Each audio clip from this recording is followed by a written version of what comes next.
So I'm not a chef.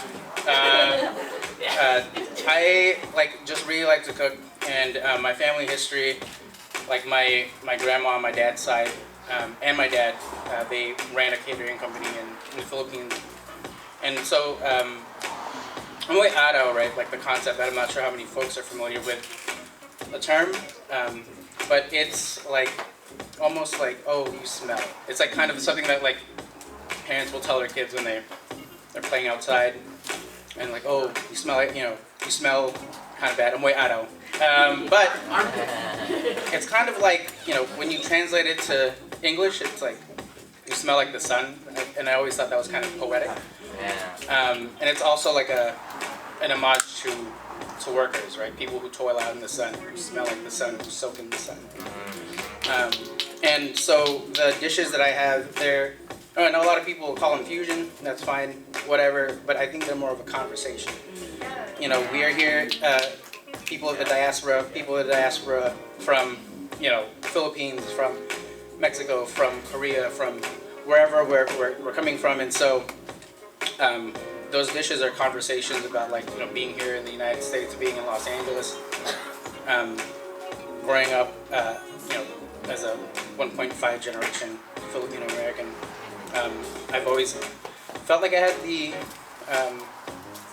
privilege to ask, why? Like, why did my parents move here? Like, what does it mean to be Filipino, Filipino in the diaspora? All those questions that my parents didn't necessarily have the time nor privilege to ask. And so, both dishes that are out there kind of are reflective of my family history. When we talk about the Filipino diaspora, we mostly talk about things happening in the Philippines and the United States, which is understandable because this is, after all, the imperial core where we're all kind of forced to come, whether or not we believe it's a choice or not, right? And so there are other stories that happen outside of that. Like, for instance, my grandpa on both my mom and dad's side, both of their dads, and my fiance's dad, they all went to Vietnam before the Vietnam War for construction, to work construction there. And so that's why, sometimes my grandpa would take us out to eat and go to, get pho. I was like, how did you learn to eat this food? And he's like, oh, I spent time there. And I thought that was always interesting. So those conversations, that's why I have a Vietnamese spring roll out there. And then also, we always think that Filipino food is it's always been there. But food is a byproduct of politics.